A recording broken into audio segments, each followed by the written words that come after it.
¿Listo? ¿Mande? Ya, empieza. Ok. Hola, muy buenos días. Mi nombre es Elidia Barbosa. Yo soy la presidenta y fundadora de Siqueyape, Patronato Psicológico Queretano. Les presento a mis compañeros, Tania Ramírez, la directora, Ani, ella es psicóloga que está con nosotros en la institución, y nuestro compañero Isaac, y Bala. Hola, muy buenos Bala es nuestro perroterapeuta, que es parte de lo que venimos a hablarles hoy. Hoy vamos a hablar un poco de las infancias y de las adolescencias que tenemos en la institución, algunos pacientes que manejamos, y bueno, pues les voy a pasar a mi compañera Tania. Ella nos va a platicar un poquito de estos números, de estas cosas que están pasando. Bueno, buenos días. El día de hoy queremos hablar un poco sobre la parte de las infancias y las adolescencias. Porque pues obviamente es uno de los puntos más importantes que tenemos. La mayoría somos papás, tenemos algún familiar. ¿Y qué pasa con estas adolescencias o infancias? Muchas veces vemos conductas de irritabilidad, enojo, molestia, de repente estoy bien, de repente no, no me toques, y creemos que es una transición o un momento de, es adolescente, está creciendo, pero realmente son puntos muy importantes que tenemos que tomar en cuenta, porque esas conductas que pueden estar teniendo los adolescentes y hoy en día también muchos niños pueden ser signos de alguna ansiedad, de depresión, incluso hasta falta de atención, que muchos adolescentes generan esas conductas para decir, hey, aquí estoy, necesito. También recordemos que a algunos adolescentes les cuesta trabajo expresar sus emociones, y las emociones son fundamentales para saber desde quién soy, qué estoy haciendo, qué estoy sintiendo, y pues obviamente aquí en Psique, en Patronato Psicológico Queretano, tenemos ese tratamiento para poder ayudar a estos adolescentes a poder identificar qué estoy sintiendo, cómo me estoy sintiendo, y también a los papás, ¿no? Porque no nada más son a los adolescentes. También este es un llamado a los padres que puedan voltear a ver a sus hijos, el dar 5 o 10 minutos, el cómo estás, pero realmente escucharlos es importante, ¿no? El poder dejar a un lado de estoy enojado o tengo miedo o estoy triste, estoy nervioso, que es importante el poder tener esa identificación con todos los niños y adolescentes que tenemos, que los adultos estén al pendiente también de esta información. ¿Por qué les comentamos esto? Porque hoy en día tenemos un número alto de escuelas, principalmente, que han estado enviando adolescentes y niños también, ¿verdad?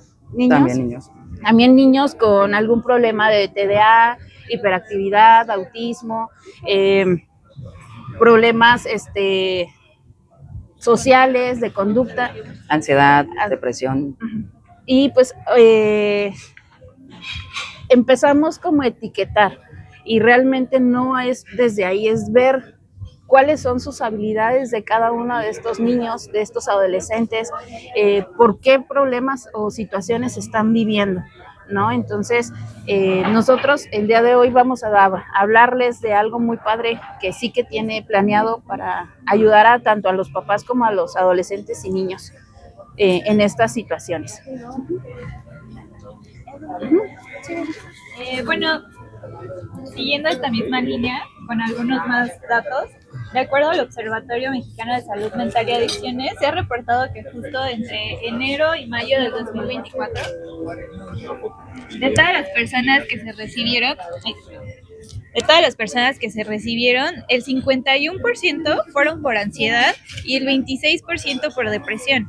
Esto en el estado de Querétaro, claro, y igualmente en Querétaro el 18% de la población ha presentado síntomas depresivos, en toda la población, ¿no? De los cuales también es importante mencionar que en el 2024 igualmente 9,051 suicidios sucedieron en el estado de Querétaro, esto poniendo en el cuarto lugar con el 18% de casos registrados como muertes violentas en México, evidentemente, ¿no? De igual manera, pues podemos observar que en la actualidad se han hecho más presentes otro tipo de adicciones. A lo mejor hemos hablado anteriormente o en años pasados como de drogas, alcohol, etcétera, pero actualmente están muy en la sociedad las adicciones al sexo, a las compras sobre todo, ¿no? Al trabajo, a la tecnología, a las redes sociales, principalmente con los adolescentes, al ejercicio o la actividad física, a los videojuegos y a la pornografía. Y esto suele ser porque es una etapa en la que hay mayor vulnerabilidad en la adolescencia, ¿no? Para iniciar el consumo de todas estas cuestiones, incluso de drogas, ya que se debe a factores sociales, a exigencias familiares, académicas, económicas, incluso laborales, que a lo mejor pensaríamos que en la adolescencia no siempre se trabaja o se tiene que conseguir un trabajo para vivir, sin embargo, sabemos el contexto en el que vivimos también como población y pues muchas veces los adolescentes se ven orillados a trabajar a la vez que estudian.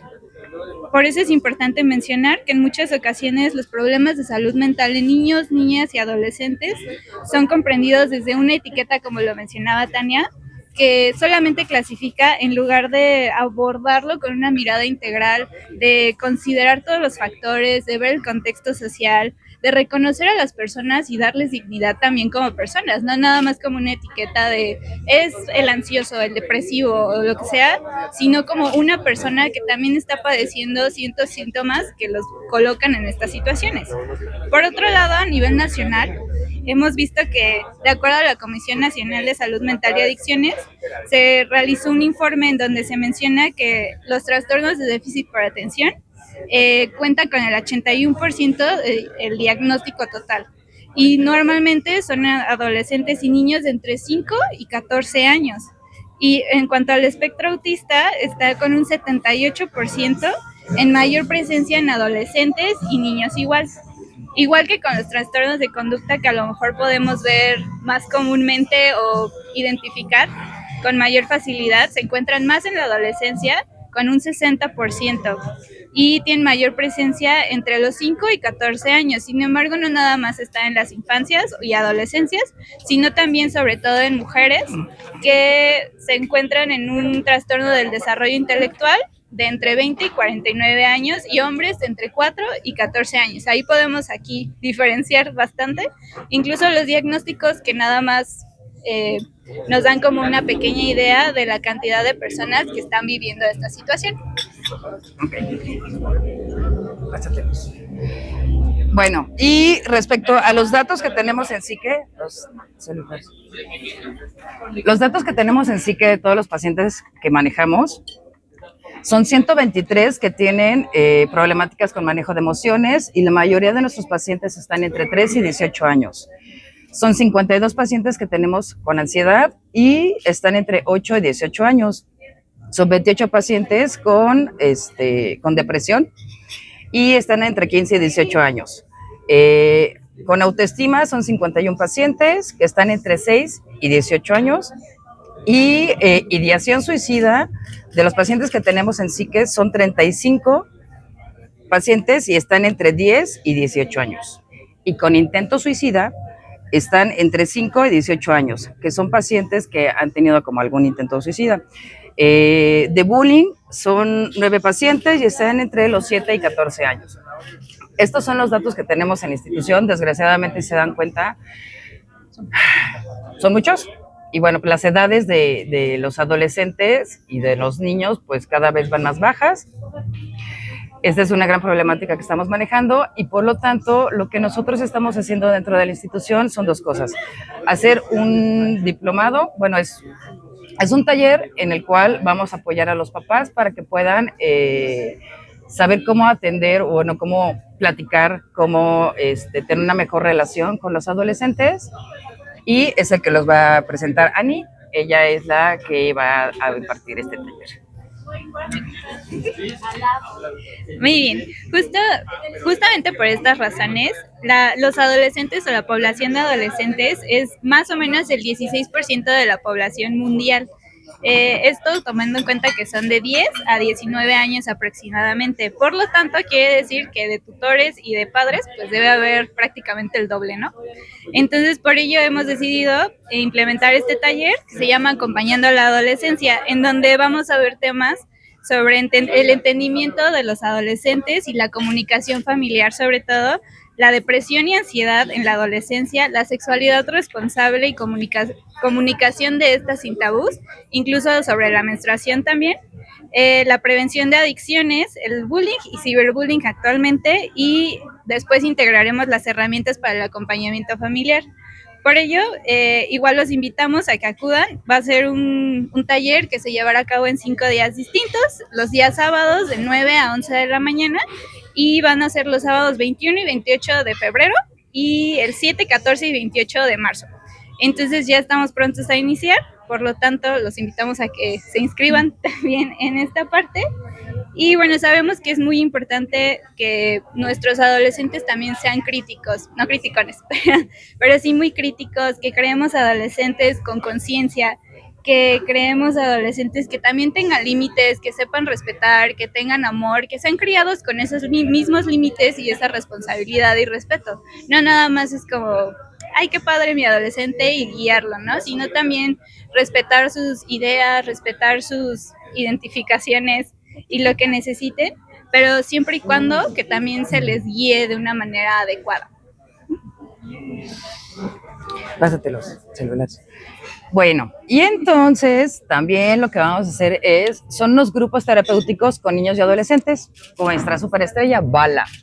Bala, como les comenté, es nuestro perro terapeuta y bueno, pues él es nuestro entrenador y Isaac, él va a hacer estos grupos con los niños y los adolescentes cuando tengan que tienen alguna problemática como de conducta, manejo de emociones y todo ese tipo de situaciones. Entonces, Isaac.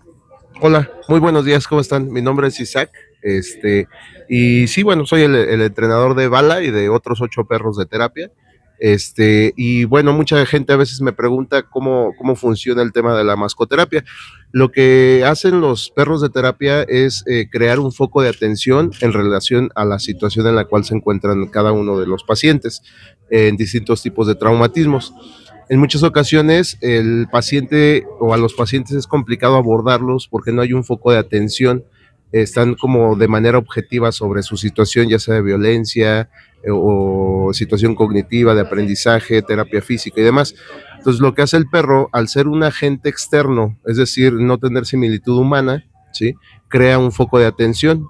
Y al crear ese foco de atención se abre los sentidos a nivel sensorial, a nivel cognitivo, incluso a nivel emocional, y ahí es cuando entramos nosotros como terapeutas a hacer el abordaje con cada uno de los pacientes. Cuando tenemos ese foco de atención, el nivel de recepción es mayor y empiezan a cambiar cierto tipo de características en cada uno de los pacientes, ¿sí? Eso puede ser utilizado desde con un hámster, con un perro, con caballos, el abrir ese nivel de recepción con cada uno de los pacientes, ¿sí? Esa es la parte como impactante del tema. Y puede ser, por ejemplo, trabaja Bala mucho en centros de adicciones. Hay gente en donde dice, ¿por qué en centros de adicciones? Porque lo que hace ella con cierto tipo de dinámicas es justificar los opioides o los tipos de consumos que pueden llegar a tener los chavos, y se dan cuenta de que no es necesario consumir algún tipo de droga para sentir esos estados sensoriales. Por ejemplo, cuando ella hace guardia y protección, cuando la mando a hacer la guardia y protección sobre los chavos con un traje, sienten adrenalina ellos. Cuando imagínense que van a sentir ustedes si les dejan ir un perro, ¿no?, al ataque, pues, sienten esa adrenalina, y esa adrenalina justifica un opioide, como puede ser un cristal o algún tipo de consumo que tengan, y se dan cuenta que no es necesario tener que consumir algo para poder sentir ese tipo de sensaciones. Lo mismo puede producir una dopamina, una serotonina, el abordaje con el perro, desde el momento en que se les ponen a hacer dinámicas en donde los chavos tengan que concentrarse en cierto tipo de actividades, y al tener esa concentración, pues producen esa dopamina y esa serotonina, ¿sí? En el caso del tema de terapia física, Bala tiene un chaleco donde tiene muchos juguetes, mucho material para trabajar, y también se hace el abordaje con niños con parálisis cerebral, hidrocefalia, microcefalia y distintos casos clínicos. Sí. No sé si tengan alguna duda. ¿Cuánto porcentaje aumenta? Por ejemplo, hay sustancias como muy difíciles por ejemplo, el cristal. Ajá. ¿Qué tanto una mascoterapia puede aumentar los niveles de que las personas puedan dejar de consumir, por ejemplo, ya utilizando? ¿Cómo? ¿Que aumenten que el consumo? No. ¿O cómo? O sea, me refiero el que lo dejen. Una terapia normal, Ajá. y Sí. hay un porcentaje mínimo de la gente que pueda salir de esa sustancia como el No te cristal. Con la Sí. mascoterapia, ¿a cuánto aumenta? Pues, las personas dejan de...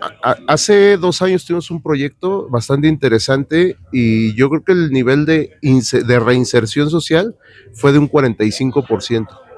O sea, fue muy alto, ¿sí?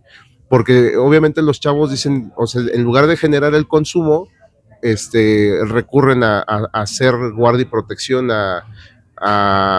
pues sí, a sentir esa sensación de que el perro te venga al ataque, ¿sí? O sea, como viene predispuesto a la mordida, obviamente traes un traje y lo tienes que agitar y demás, está tu cuerpo con adrenalina. Entonces se dan cuenta que no tienen la necesidad de consumir, en este caso, el cristal, porque llegan a producir endorfinas y adrenalinas. Ajá. También recordemos que no nada más es la terapia de mascoterapia que se está integrando. Aquí lo estamos integrando para que sea terapia en conjunto, ¿no? La terapia psicológica, la atención psiquiátrica si es necesaria, y aparte la atención con mascoterapia, que ahorita se está integrando así. Sí, de hecho justo ese es el proceso. El que el perro, cuando está haciendo su transición o su actividad, es que el efecto de esas sustancias dura 72 horas. Entonces, es una vez que los niños, en este caso que vamos a asistir en psique, tengan ese efecto y en ese momento pasen en automático a su terapia. Entonces, van a estar sensorialmente receptivos a nivel cognitivo, a nivel emocional, a nivel físico, ajá, o psicomotriz, y ahí es en donde todo el equipo de psique en el área de psicología van a tener como el punto para poder trabajar con ellos. A veces, sí, perdón, adelante. Y es realmente ahí donde se empiezan a hacer los cambios de conducta. Exactamente, sí. ¿Los talleres cuándo son? Los talleres van a ser los días sábados, de 10 a 1 de la tarde. Ahí va a haber grupos, vamos a clasificar grupos según las poblaciones, ¿sí? Y las necesidades sociales que se presenten. Y pues va a estar muy divertido. Ese es el punto importante, el que los chavos o los niños que abordemos se diviertan, ¿sí? Aprendan y tengan una mayor apertura para poderse hacer una inserción o reinserción social.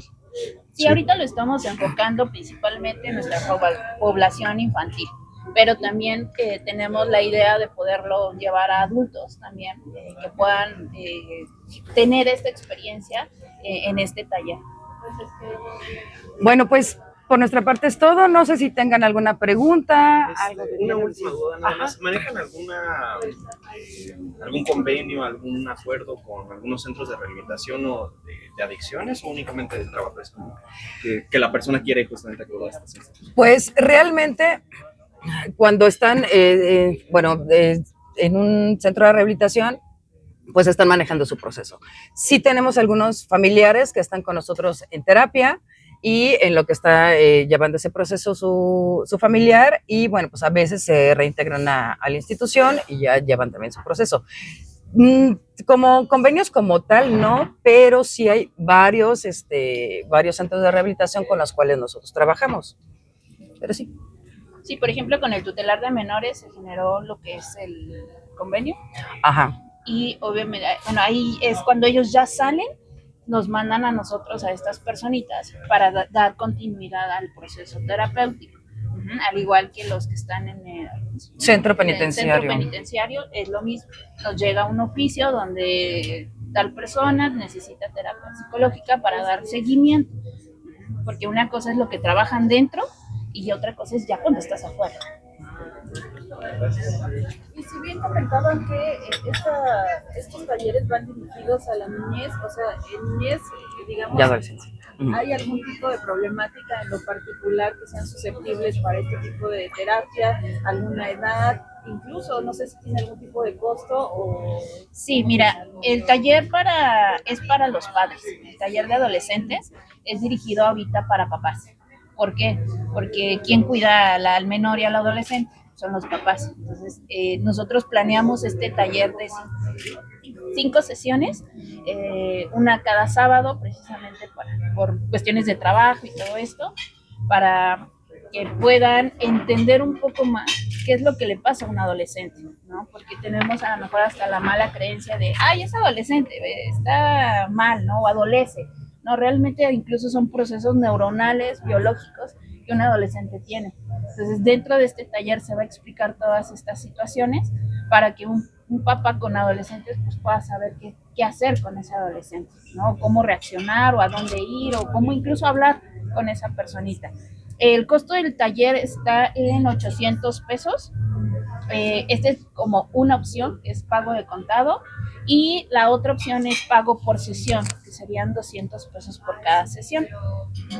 Todo esto se pueden inscribir directamente a los teléfonos de Psique o ir directamente a Psique y, oye, vengo a inscribirme, ¿no? De hecho, inicia este sábado 21 de febrero, iniciamos con el taller.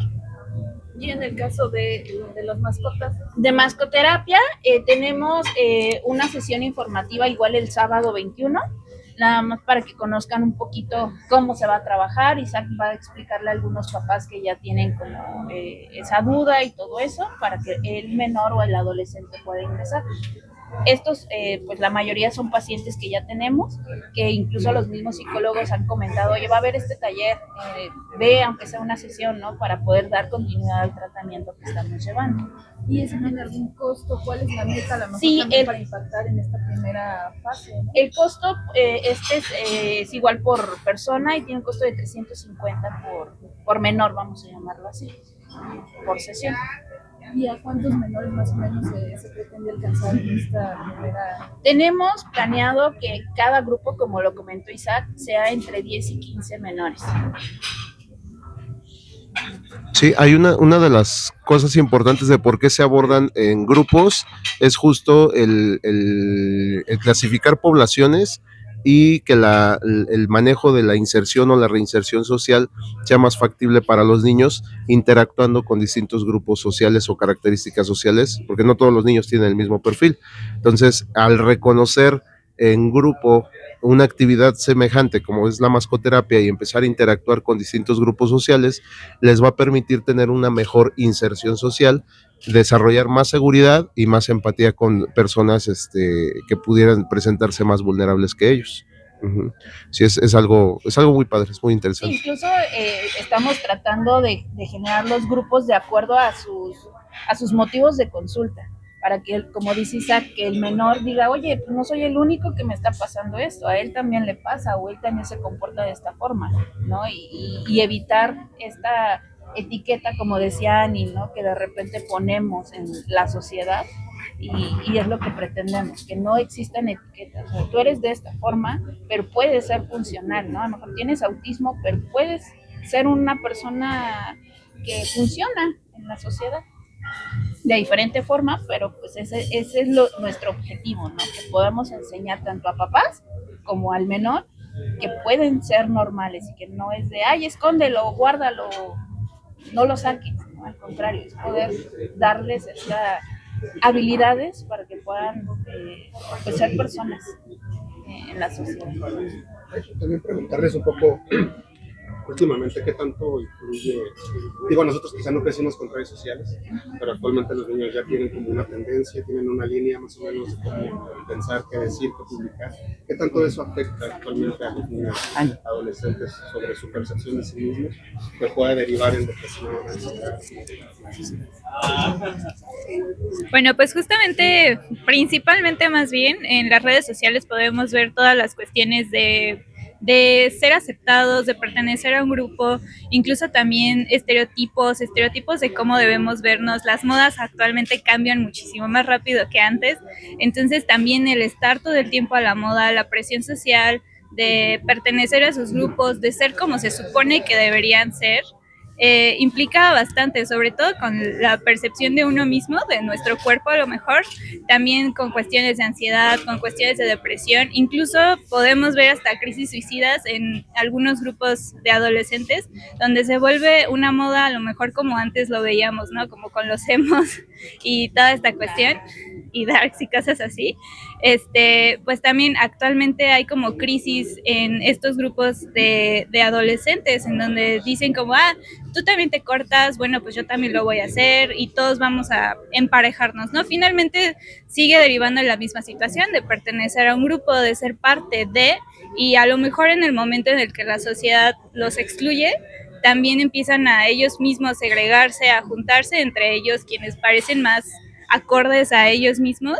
También por eso mismo sí que pretende llegar a esas personitas, a estos adolescentes, incluso en las redes sociales. Actualmente, gracias a todo nuestro equipo, sí que ha podido estar más inmerso en las redes sociales, ha estado más activo, poniendo algunos posts que pueden ayudar a identificar como señales de riesgo, señales que pueden significar que tal vez es necesario que acudas con un especialista, que acudas a terapia, que vayas yendo, que te acerques a tus redes de apoyo también. La importancia de desestigmatizar como todas estas cuestiones de etiquetas, la idea de acudir a terapia, que no nada más es para estar a la moda, porque también de repente salen con algunas cuestiones así, sino de ir evolucionando, de ir dándole un lugar digno a sus emociones, de darle visibilidad a lo que sienten y darle visibilidad a la adolescencia en general, que siguen siendo personas y son igual de válidos que todos en el mundo, que en todos los adultos a lo mejor, que es cuando más le damos importancia, ¿no? Y el otro, por favor. Es que justo te iba a preguntar, ahorita que hablas de los emos, esta nueva tendencia de los Terian y eso, ¿qué tanto lo he notado? Porque digo, no sé qué tan común sea o si realmente es una cosa de redes sociales, pero me gustaría saber si han identificado casos de Querétaro o hay algo aquí que se pueda hablar sobre ese tema. No sé, bueno, nosotros como tal en sí que no hemos identificado a alguien como tal, pero como comenta mi compañera Ani, es este sentido de pertenencia, ¿no? De pertenecer a algún lugar, a algún grupo. Entonces la idea de sí que pues es con estos talleres es generar un sentido de pertenencia sano, ¿no? Desde el punto... O sea, ¿esto no sería sano, ese tipo de formas? ¿Cómo no es? Sí, o sea, es algo que es novedoso, que es nuevo actualmente. Obviamente, incluso creo que sí, incluso nosotros. Es algo que obviamente no habíamos visto, por lo tanto, es algo que se está explorando actualmente. Sí, como menciona Tania, pues me parece que igual yo tengo entendido que en sí que no ha llegado ninguna persona que se identifique de esta manera, pero sí hemos visto ya casos en donde cada vez es más la identificación, ¿no? Con animales. Y digo, finalmente sí es el pertenecer, pero también es importante de esta forma respetar, o sea, siempre todo se va a basar en el respeto, en respetar en este momento cómo se están sintiendo, obviamente de acuerdo a alineamientos en donde no se dañen a unos mismos ni tampoco a los demás, sobre todo, que no se estén traspasando límites con otras personas, ni con ellos mismos tampoco, con sus familiares, por ejemplo. Y bueno, finalmente todo se va a basar en el respeto. Aún no sabemos qué tan, ¿cómo me dijiste? Como normales, o bueno o malo, pero no lo podríamos clasificar. Simplemente actualmente es una tendencia que hemos visto más en auge y pues es respetable, pero sigue en exploración. Lo seguimos estudiando. Aún no se maneja como trastorno en el DSM-5. Sí. Y hace rato también compartían de este tema del incremento de adicción a las redes sociales. No sé, y también cuál es la población que es más susceptible de esto y de alguna manera sí es que generan algún tipo de problemática, ¿no? Adicional al tema de las adicciones o cómo lo han visto. Pues dentro de sí que llegan por infinidad de motivos, ¿no? O sea, realmente no podemos dar como un número exacto de tantos número de adolescentes tienen adicción, porque a lo mejor llegan, como les comentaba, por un tema de la escuela, un tema de comportamiento o problemas académicos, que está bajo en calificaciones, no sabe leer, ya está en secundaria, no comprende la parte de matemáticas, llegan por esos temas. Y ya dentro del tratamiento, dentro de las terapias, nos vamos dando cuenta, y digo, nos vamos, yo soy terapeuta también en adolescentes, que hay otras cosas abajo, ¿no? Desde el cómo me veo, como decía Ani, quién soy, eh, eso va a implicar mucho, ¿no? Y también los límites que uno como papá esté dando al adolescente o al niño, ¿no? Porque a veces los papás estén el celular al cumplir, no sé, 10, 11 años, ¿no? Y les liberan redes sociales, les liberan planes incluso para que tengan todo el tiempo internet, pero creo que ahí va mucho esto que decía Ani, ¿no? El respeto que tú te vas a tener como persona y el respeto que vas a estar dando hacia los demás. Y yo creo que es de todas las edades. Todo. O sea, no podemos como especificar que nada más los adolescentes, creo que todas las edades tenemos esta problemática, que pasamos mucho tiempo en las redes sociales por esta imagen que muestra el otro y que es como una competencia, ¿no? De que yo quiero verme como tal persona, quiero pasar lo mismo que esta persona, pero no sabemos la realidad que está detrás. O sea, en las redes sociales podemos poner lo que nosotros queramos, pero realmente es otra lo que está viviendo las personas, ¿no? Entonces, esta necesidad de querer ser como el otro o de querer tener lo que tiene la otra persona es lo que nos va afectando emocionalmente. Y justo tengo entendido que a nivel federal está detenida esta denominada ley Curi, que de alguna manera también buscaba tener estos filtros, ¿no? Para personas Sí. menores de edad. ¿Cómo ven el hecho de que pues no haya avanzado este tema y si consideran que es urgente también que ya sea una discusión que se lleve a la legislación a nivel nacional? Pues sí es urgente. Nosotros nos han llegado casos, obviamente, que vienen por parte de las escuelas, en las cuales los niños, híjoles, Si se ponen desde agresivos, se intentan cuestiones autolesionar. sexuales, ya el bullying no es nada más físico, sino también es por medio de las redes, por medio de mensajes, grupos, y es en donde más utilizan, por ejemplo, los celulares como para poder identificarse y querer como hacer como estos grupos, ¿no? Que decían para cortarse o para hacer luego estos retos que manejan también. Entonces, sí sería como importante que pudiera avanzar la ley pues, para poder tener como más control, ¿no? Con nuestros niños y nuestros adolescentes. Y volvemos a la parte de los límites, ¿no? O sea, estás en clase, creo que tendrías que enfocarte en eso, estás en la escuela, no estás, puedes tener como cierto tiempo para estar en redes sociales, distraerte un rato y posteriormente seguir con tus actividades, ¿no? Pero como dice Lidia, nos han llegado casos donde el maestro retira y ¡pum!, explota, ¿no? Pero ¿qué tanto No hay un eso es control. como un parche? O sea, me refiero a que igual este concepto nuevo, ¿no? De los huérfanos digitales, por ejemplo, que los padres están igual. Entonces, ¿cómo cambias algo que realmente viene de familia? Con hábitos, generando nuevos hábitos.